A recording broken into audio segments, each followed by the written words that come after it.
Hey friends, welcome back to the channel. In this video, we're going to talk about 9 different ways that you can make passive income. And for each of those, I'm going to talk about how hard it is to get started, how hard it is to make $100 a month from it, and how hard it is to maintain once you've created the thing in the first place. For me and my business, these 9 different sources generate around $27,000 per week these days with varying degrees of passiveness. And obviously this has taken me like 8 years to build up, so don't expect to be hitting those sorts of numbers when you first get started. But this is the video that I wish I would have had when I started my financial independence journey many years ago. Let's go for it. All right, so when I say passive income, I always air quote it because there is really no such thing as passive income. There is no way to make money without doing anything at all. But when I say passive income, what I mean is that it's money that is not directly tied to our time. So let's say you were to write a book. If you write a book, you publish a book, that book is now on bookshelves. You've done the work kind of once to write and publish the book, but now anytime the book sells, you make money from royalties. That is passive income. You could literally be making money while you sleep because you've created this thing which is out in the world, which is generating income for you. The other thing with passive income is that it always takes a very long time to get going. So if you see any ads before this video talking about how you can get rich quick by whatever scheme, or if you see people in the comments pretending to be me saying, oh my God, here's how you can get rich quick with crypto, WhatsApp this number, that is all a scam. It's not gonna work. There is no way to get rich quick. It is not a thing. So if you're looking for a get rich quick scheme, those things just don't exist. So you might as well not even try. And the way I think of this is that ultimately money is just a medium for exchanging value. The only way to make money is to provide value. And the only way to make passive income, passive money, is to provide value in a way that is not directly tied to your time. So please do not try and join a get rich quick scheme. They don't exist. I've had lots of messages over the years from people who have tried signing up to a get rich quick crypto scheme or a gambling scheme or a, hey, here is how you kind of play poker online. None of these things ever work. People always end up losing money. The only way to make money is by providing value. And so let's talk about the 9 different ways that you could provide value if you wanted to. Just before we dive in, I want to tell you that I've just launched my brand new Skillshare class about productivity for creators, how to start a successful side hustle. That's linked in the video description. Skillshare is sponsoring this video. I'll tell you more about Skillshare later on, but I want to plug my own class because I think it's genuinely really good and people really like it, and it will help you get tips on how you can start side hustles in your spare time. Anyway, let's get into the video. All right, so let's kick things off with investing in stocks and shares. And in this context, the way that we provide value is by offering up our money. Providing money and investing in a service is, in a way, giving a form of value. And so when we give our money to a company in the form of buying their stocks, it makes sense that we would get some kind of return for that investment. And we're starting with this because investing in stocks is the easiest way to make any kind of passive income. If you have any sorts of savings and they're sitting in a savings account earning 0.01% interest, they're not really doing very much for you. Whereas if you had those savings and put them in stocks, you could potentially be earning passive income from the money that's otherwise just sitting there. Now, I've got a whole video called The Ultimate Guide to Investing in Stocks and Shares for Beginners, which is going to be linked over there somewhere. So that is a solid half an hour long introduction to stocks and exactly how they work. But the thing that I recommend for most beginners as a non-financial advisor, and this is not financial advice, purely for entertainment purposes only, or so people say, or at least the thing that I do, is that basically all my money that's in stocks and shares is invested in index funds. Now, an index fund is something like the S&P 500. And when you invest, let's say $1,000 in the S&P 500, that basically means that your $1,000 is distributed amongst the top 500 biggest companies in the US. So, you know, weighted by how big they are. So like, 2% of it would be in Apple, 2% in Facebook, 2% in Google, 2% in Microsoft. And then you probably won't have heard of the 500th company on the list, but basically all the big US companies you've heard of, you end up investing in all of them a little bit at a time. So if you want to get started with that, all you need to do is sign up to a stockbroker. If you're in the US, you can use Webull, I think. I've got a link in the description. If you're in the UK, you can use Freetrade or Vanguard. Basically, whatever country you're in, just Google the phrase best stockbroker platform, your country name, and you'll find something that works for you. And then it's very easy to be able to invest in an index fund. So within our famous side hustle assessment matrix, we're going to give the difficulty of starting a 1-star rating, 1 out of 5. It's very easy to get started with stocks. How hard is it to make $100 a month by investing in stocks and shares? Well, this kind of depends because it depends on the performance of the stock market overall. So in the last 12 months, from 2020 to 2021, the S&P 500 has actually increased by about 50%. That is a lot. It's like gone up by a solid 50% despite COVID and everything going on. So if in April 2020, you had invested $2,400 in the S&P 500, the fact that it's gone up by 50% means you would have made $100 a month. But obviously this is not the way to look at it because, things can go up and down, and the stock market has different levels of performance depending on what time period you're looking at. But if we average out the last 30 to 50 years, the S&P 500 has had a roughly 10-point-something% return, which means every year, on average, over the long term, it goes up by around 10%. This is not inflation adjusted for any economist among us. And so if we do some back of the envelope calculations, if we want to earn $100 a month passively through stocks and shares, we would need around about $12,000 invested in the S&P 500 to make that 10%, $1,200 a year, which is $100 a month. But as I talk about in that video about stocks, over time we have compounding. And so if you put in $7,500 in the S&P 500 and you left it there for 5 years, then 5 years later, you would be making roughly $100 a month if we go by this very average figure of 10% a year. Or if you invested $5,000 in the S&P 500, then 10 years later, you'd be making $100 a month in purely passive income, again, assuming the 10% average. So overall, how hard is it really to make $100 a month in passive income from stocks and shares? Well, it kind of just depends on how hard is it for you to make $5,000, $7,500, or $12,000 in savings and put them into a stock market index fund. And crucially, this is money that you shouldn't need to touch in the next 5 to 10 years at least. So basically, how easy is it for you to make that sort of money?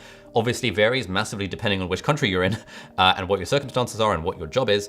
But if you're in the UK or the US, where the median kind of average salary is around about $50,000, something like that, then again, depending on your circumstances, it's not that hard to get $10,000 in savings. Obviously, if you're supporting a family of 15 people on $50,000, it's different. If you're a single person, again, it's different. But I'm gonna give this roughly a 3 out of 5 star rating for difficulty of getting $100 a month. Obviously, if you live in a country like India, where the average salary is $3,600 a year, it's very, very difficult to make $10,000 in savings overall. And finally, the third category in our side hustle assessment matrix is how hard is it to maintain this income once you've set it up in the first place? And we're gonna give this a 1 star out of 5 because once you've got the money in, you just like set it and forget it, and it's not that hard to maintain. There are other sources of passive income that require higher degrees of maintenance over time, but stocks and shares is a very, very easy way to make passive income. And to use my personal example, these days, my stocks and shares portfolio, which I've been investing in since 2015, is now worth around about $350,000. And the vast majority of that is in the S&P 500 index fund. Now, I can't be bothered to work out the actual inflation adjusted returns for that, but again, if we assume a very, very rough average of 10% a year, then that averages out to around $682 per week in purely passive income. All right, idea number 2 for generating passive income is to start a YouTube channel. This is something I will specialize in because I'm here on YouTube, and I actually teach a course called the Part-Time YouTuber Academy, linked in the video description, where I teach people how to do this sort of thing. So let's use our side hustle assessment matrix and we'll talk about this. How hard is it to start a YouTube channel? Well, I'm gonna give this 1 out of 5 stars because it's actually very, very easy to start a YouTube channel. You just go on youtube.com, you click create a channel, and you can upload videos by just filming with your phone and uploading it. In reality, it's a lot harder to make good videos, and making good videos is how you grow on YouTube. But getting started on YouTube is very, very, very straightforward. The real question is, how hard is it to actually make real money from YouTube? So again, let's say we want to make $100 a month in passive income. What does that look like? Well, firstly, to be eligible for monetization on YouTube, you need 1,000 subscribers and 4,000 hours of watch time. It took me 6 months and 52 videos to get my first 1,000 subscribers. And if we look at the averages, it actually takes on average 90 something videos to get to 1,000 subscribers. So that's quite hard. If you're thinking you're gonna start a YouTube channel and start making money from day one, that's basically not gonna happen. It took me 52 videos, 6 months to get there. So if people message me, be like, hey, I wanna start a YouTube channel, I was like, look, you have to be able to put in the effort and do this for a very long period of time, at least once a week, I say for at least 2 years before you can expect anything in return. But let's say you've hit your 1,000 subscribers and your 4,000 hours of watch time. How hard is it to actually make $100 a month? Well, on average, the kind of revenue per 1,000 views on YouTube is around about $2. So this varies massively, but let's say on average about $2 per 1,000 views. Therefore, if you want to make $100 a month, you need 50,000 views on YouTube to make $100 a month. Let's say you make 1 video per week, and let's assume you're not getting any traffic on your older videos. That means every video you make needs to get around about 12,500 views. And very roughly, the average YouTube channel can expect around about 20% of their subscribers to equal the average view count for each video. So on YouTube, if you had 62,000 subscribers, very roughly, very averagely, you can expect 20% of them, i.e. 12,500 views on each video, and assuming you have no evergreen content over the long term, you would need around about 60,000 subscribers to be making $100 a month. In reality, you make $100 a month a lot before 60,000 subscribers. I think I was making $100 a month when I had like 10,000 something subscribers. Like it was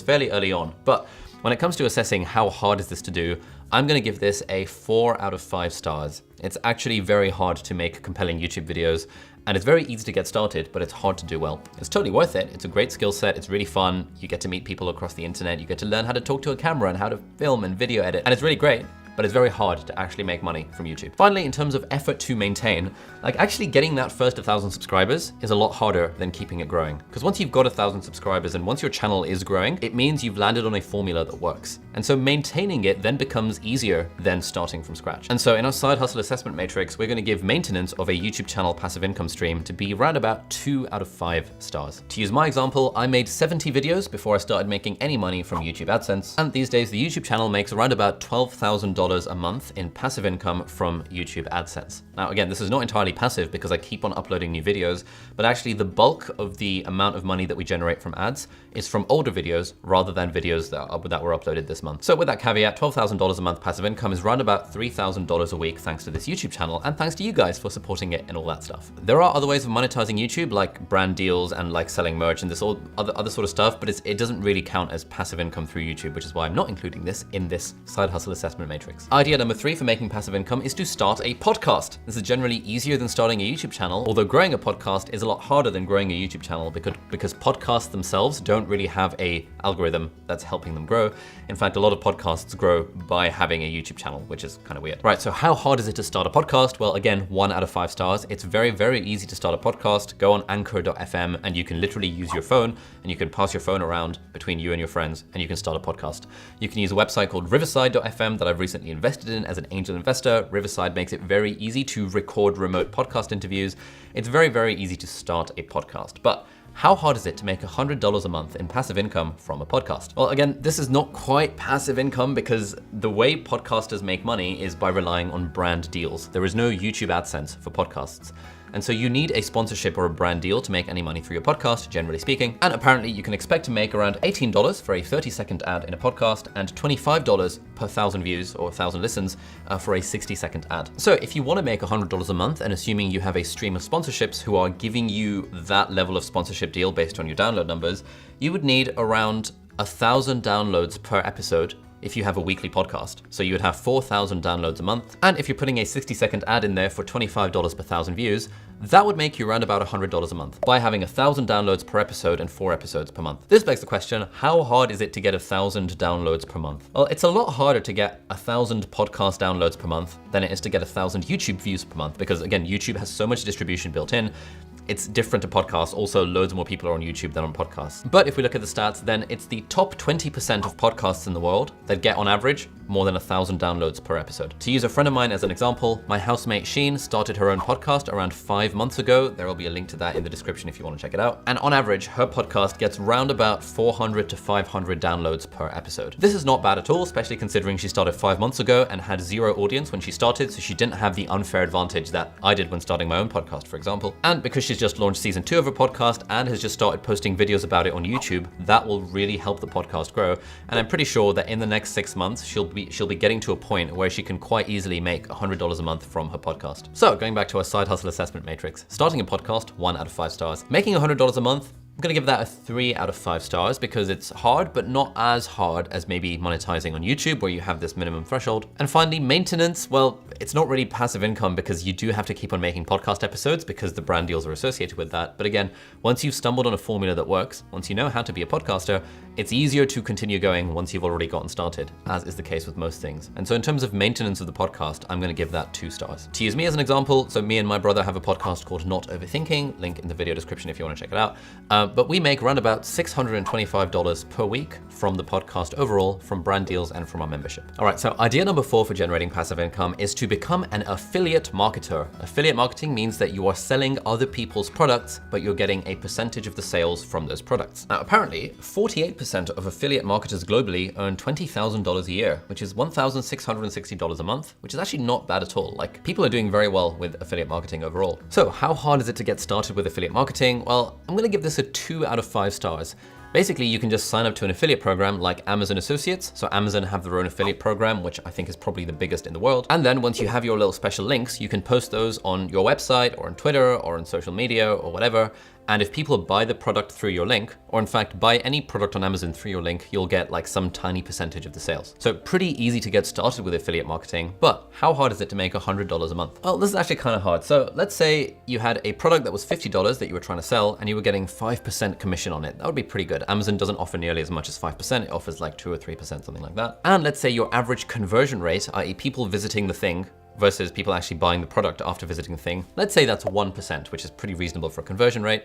You would need 8,000 visits to your website or whatever to make $100 a month. It's actually quite hard to get 8,000 visits per month to your website, to a specific product page. And generally doing well in affiliate marketing requires lots of upfront effort in terms of either building an audience or building such domain authority in whatever space you're in that you're sort of organically getting traffic. Now, other than Amazon, there are a few other affiliate programs that I'm part of. One of them is Skillshare, who are kindly sponsoring this video. I'll tell you about the sponsors segment later, but Skillshare have an interesting affiliate program where if you refer someone to sign up to a free trial of Skillshare, you can get $7 in affiliate commission just for that thing. So if you wanted to make $100 a month from affiliates, you would need 15 people every month to sign up for Skillshare with your affiliate link thing. How hard is it to get 15 people a month to sign up with your affiliate link? Well, it's not that hard if you have an audience, and it's not that hard if you have your own classes on Skillshare like I do. I have like 9 of them. And so if I want to make money through Skillshare affiliates, I can just tell people, hey guys, I can tell you that guys, I've just released my latest Skillshare class, Productivity for Creators, How to Start a Successful Side Hustle. So there'll be a link in the video description if you want to check that out. Like that would be, hopefully some of you will see that. We'll click on that link in the description, and then that will be me getting some affiliate income from Skillshare for this video. So going back to our side hustle assessment matrix, how hard is it to make $100 a month? I'm gonna give this a 3.5 star rating because again, you need an audience. And as we always talk about on this channel, the way you build an audience is by creating useful content, putting it for free on the internet once a week, and doing this for at least 2 years. If you just follow those 3 steps, I guarantee you'll have an audience and you'll be able to make some kind of money through this passive income stuff. But that's quite hard to do. No one sticks to it for at least 2 years, so we'll give that a 3.5 star rating. But the good news is once you've created it and once you've started making money from affiliates, it's actually quite easy to maintain, because especially if you have evergreen content, the sort that isn't relying on like current affairs or the latest news, the sort that people might search for over a long period of time, this becomes like relatively reasonable passive income. Now, if we look at me and my business, these days from Skillshare, we make around about $11,000 per month in affiliate income, which approximates to around $2,750 per week. And from Amazon, on average, like it's around about $450 a month from the Amazon UK store and a little bit more from the US and Canada. All right, method number 5 of making passive income is by selling digital products. Now, these are products that you create once, like an ebook or a download or an app or something like that. So you create it once and then you can sell it multiple times, because selling digital products doesn't usually have any cost associated with it. One really good example is this guy called Traff, who I follow on Twitter, who made an iOS 14 icon set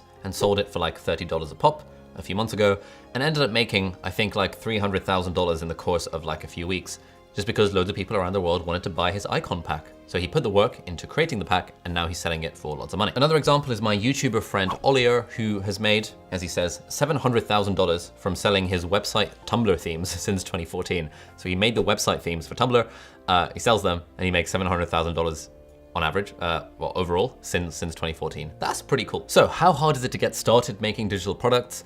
I mean, anyone can write an ebook. An ebook counts as a digital product. So I'm gonna give this a 2-star rating, 2 out of 5 stars. But obviously, like, again, money is an exchange of value. So the thing that you're selling, you have to be providing enough value to compensate, to make up for the price that you're selling it for. And that's often quite hard, especially if you don't have any experience in this sort of field. And how hard is it to make $100 a month? Well, you know, it's very easy to create an ebook, but it's a whole different ballgame trying to get people to actually buy your ebook or buy your icon set or buy your app or buy your website themes. And because the market around this stuff is so competitive, like, you have to be genuinely really good to get people to buy your stuff. And the way you get people to pay you money for something is that you identify a problem that they have, you solve that problem, and then you charge money for it. And if you can do those 3 things, then it's, you know, I wouldn't say it's easy to make $100 a month, but it's very doable to make $100 a month. You just genuinely have to have something that solves a pain point that other people are willing to pay for. So we're gonna give this a 3 out of 5 stars to make $100 a month from selling digital products. And finally, in terms of maintenance, we're gonna give this a 2 out of 5 stars, because usually you do have to maintain your product a little bit,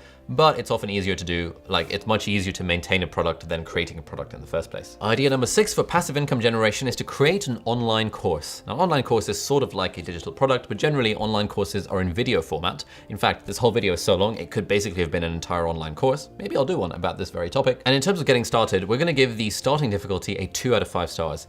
because it's not that hard making an online course, but generally you do need to know how to do video. So, you know, you actually could film an online course on your iPhone or phone, whatever phone you're using. If you're one of those Android heathens, stick your phone on the side, talk to the phone, teach something. So it's not hard creating one, but in terms of making $100 a month, again, at that point, your course needs to actually be good. And the only reason people will pay for it is if the course is actually good. Now, you can avoid having to charge for your online courses by using a website like Skillshare, who are very kindly sponsoring this video. I have tons of classes on Skillshare. I think we've got 9 on them in total. I've been teaching on Skillshare since September 2019, and I've actually just released my new online class called Productivity for Creators, How to Start a Successful Side Hustle, where I teach you the ins and outs on how you can, well, create your own side hustle in your spare time without quitting your job. If you want to check this out, then the first 1,000 people to click the link in the video description will get 30% off the annual Skillshare premium membership. This is actually a really good deal. I pay for Skillshare. I have been paying for it for years, even after I started teaching on it, because it's genuinely a fantastic place to learn stuff. They've got thousands of classes on all sorts of other topics, but you should definitely check out mine, like the 9 that I've got. There are 3 around productivity now, like the fundamentals of productivity, the sort of productivity equation, which is how I think of productivity, and productivity for creators. I have 2 on how you can study for exams. If you're in school, if you've got exams to prepare for, those apparently are really good. They've got very high ratings. And if you've already had a free trial of Skillshare, then you can still use that offer, that if you're one of the first 1,000 people to hit the link in the video description, you will get 30% off the premium membership, and you can check out my class, which I have to say is pretty good. Anyway, thank you Skillshare for sponsoring this video, but genuinely, Skillshare is a great place to teach stuff because you can teach things on Skillshare without directly having to charge for them, which is why I love putting my courses on Skillshare. It's kind of like having something on Netflix in that the end user does not have to pay directly for the product. And the other nice thing about Skillshare is that it's like it's sort of like YouTube in that anyone can upload a class to Skillshare provided it meets certain quality requirements. And so it's a lot easier than having to make your own website and create your own courses platform and all that kind of stuff. So pretty easy to start. We're going to give this a 2 out of 5, but how hard is it to make $100 a month from teaching online courses? Now this kind of depends. If you're going down the Skillshare route, then to make $100 a month on Skillshare, you need around about 1,700 minutes of watch time, which is 28 hours of watch time. So if you have a 1-hour class on Skillshare, you need 28 students to take that class every month and watch it with a premium membership, roughly, very broadly speaking. And that will give you around about $100 a month. At least those are based on my figures over the last like 2 years of being on Skillshare. Now, how hard is it to get 28 people a month watching your class? Well, if your class is actually pretty good, it shouldn't be too hard to get 28 people a month watching it. If you have an existing audience, it's very easy to get 28 people a month watching it because people already know, like, and trust you, hopefully. And so they'll watch your stuff and give you a shot because you've already built that goodwill with them.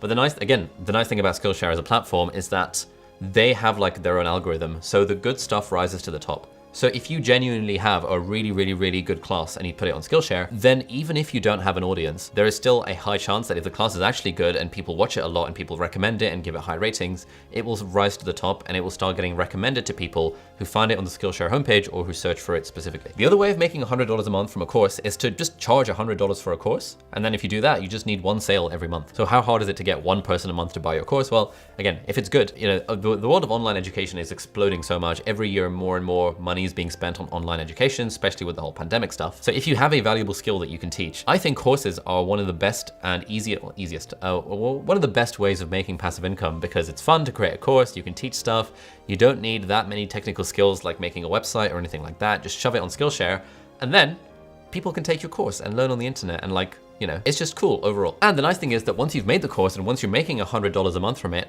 maintaining that level is actually quite easy. We're gonna give that a 2 out of 5 stars because generally you don't need to update the course that often and you can do that once in a while. And you just need to make sure you're getting a reasonable amount of traffic to it and hopefully that traffic will grow over time. These days, the vast majority of my online courses, at least the very passive ones, are hosted on Skillshare, and it's kind of ridiculous, but these days they make around about $60,000 to $65,000 per month in purely passive income. Like I literally do nothing for my Skillshare classes once I've made them other than reply to comments and other than occasionally plug them in videos. And that's like $60,000 a month in passive income. That means this is around about $15,000 per week. And this makes up the bulk of the $27,000 a week that this business currently generates in purely passive income. Idea number 7 for passive income is by creating some kind of paid membership or community model. Now again, this is generally a bad idea unless you have an existing audience, which we keep coming back to. Like everything becomes easier when you have an existing audience by creating content that has been valuable over a long period of time, very consistently. That audience knows, likes, and trusts you. And so when you say, hey guys, sign up to my Patreon, then some people are likely to do that thing. The other way of doing a membership is by creating a value proposition that is so compelling that people will be willing to pay for a community-like service for this. If we use Patreon as an example, my friend Hannah Witton, who's a YouTuber, she's got around about 600,000 subscribers on YouTube, and I think she has around 600 patrons, 626 last time I checked, which means if we look at her Patreon stats, which are public, she's making somewhere between £2,000 and £5,000, or like $3,000 and $7,000 per month in passive income from this audience. But it's like 600 people out of an audience of 600,000. So 1 in 1,000 of her subscribers have signed up to her Patreon. So clearly, you know, if those stats are true across the board, and they kind of are if you look at Matt D'Avella's Patreon as well, you need a big audience to make a significant amount of money from Patreon. Again, this sort of depends on how much you're charging for them and exactly what value you're providing. Another example of a paid membership community is my friend Oliur, who runs a website called Nest Labs, and they have a paid membership community, which is $5 a month.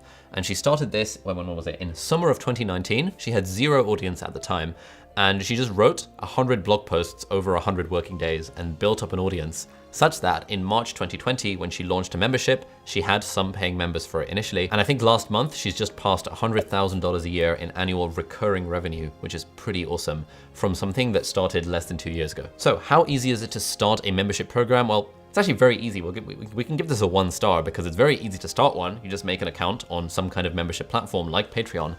But to make $100 a month, you need to provide $100 a month worth of value. And that's actually quite hard to do. We're gonna give that a 4 out of 5 stars. But the nice thing is, again, once you've got that formula, once you're making $100 a month, it's actually a lot easier to maintain it because the way the economics of membership communities work is provided you keep showing up and providing value in some capacity, you know, people have already signed up for the thing, so it's not too hard to maintain that level of support that you're offering them. For this business, we have a membership community for our part-time YouTuber academy for the alumni, which is called the Part-Time YouTuber Inner Circle, and we make roughly $2,800 a week from this membership community. It's not very passive. We run like 3 or 4 events per week, along with like twice a day co-working events on Zoom, and we have lots of stuff going on. So it takes a lot of work, but $2,800 a week is pretty good for a membership community. All right, nearly there. So idea number 8 for generating passive income is creating a business that sells goods or services and then automating or delegating aspects of that business so that the income that you generate from it is reasonably passive. This is the stuff that Tim Ferriss talks a lot about in the 4-Hour Work Week, where there are a lot of businesses that you could make where you're selling a good or selling a service, and then you can delegate, outsource, automate in intelligent ways to make the income passive. So again, using my friend Oliur as an example, on his YouTube channel, he talks about his $1 million Shopify store. He designs, manufactures, and sells these really cool vegan leather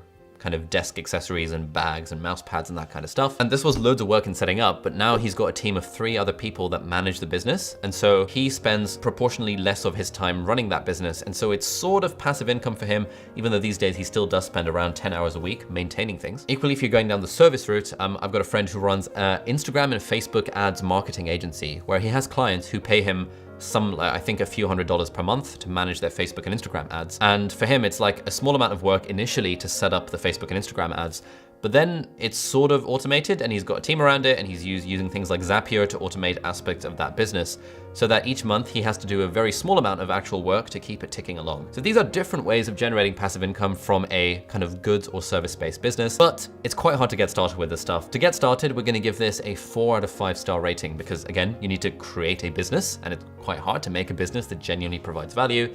Equally, we're gonna give it a 4 out of 5 star rating for making $100 a month in revenue because again, you have to be able to provide value. And providing value is hard. Like, it's not as easy as making an account on a stocks platform and just putting some money in. You actually have to give value to people, which is kind of hard. But the nice thing is once you get started, like with anything, maintenance is a little bit easier. So we're gonna give that a 3 out of 5 star rating. Finally, idea number 9 for generating passive income is to build an app or a website or some kind of software product that you can offer either as a one-off or more likely these days as a subscription service. And there's a whole category of this called SaaS, software as a service. Now, if you look at the website indiehackers.com, there are like literally hundreds of examples of people who have built software businesses that are making passive income, and they share their revenue numbers and they tell you how they got started and they give you their tips. In fact, I was recently interviewed on an episode of the Indie Hackers podcast, which is really cool because I've been listening to it for years and like been following their website for years. And I was interviewed around the concept of starting an online course like the Part-Time YouTuber Academy. Now, I've had a bit of personal experience with this. So when I was at university, I made a website called BMAT Ninja and UK Cat Ninja. So software as a service, it was a question bank for medical applicants applying to medical school to help them do well in the admissions tests. And this was something that me and my brother coded completely from scratch. He and I both know how to code. We learned when we were young. And so we worked over the summer of 2015 to make these things happen. I think in year 1, we made about $10,000. And in year 5 last year, it was around $25,000 from BMAT Ninja. So, it's pretty good money, but it was a lot of work to set these things up. And so in terms of starting out, I'm gonna give this a 5 out of 5 star rating, because to make an app, it's actually quite hard. You have to know how to code for the most part. You have to be able to offer something compelling, and you have to actually build it, which takes a lot of work and is very hard, but it's a lot of fun. And then once you've made it, I'm gonna give $100 a month difficulty a 4-star rating, because again, it's easy, well, easy enough. You can make an app, but then getting people to pay for the app is an entirely different kettle of fish. So we're gonna give that 4 stars. But the nice thing is, like with everything, maintenance is a little bit easier. So we're gonna give that a 3-star rating. If you like this video and you wanna get started with your own entrepreneurship-y, passive income-y generating journey on the internet, check out this short playlist over here, which is some of my favorite videos that I've made around tips for entrepreneurs, how I got started creating my businesses from scratch, how I learned to code, that sort of stuff. That's all in the playlist over here. Thank you so much for watching, and I'll see you in the next video. Bye-bye.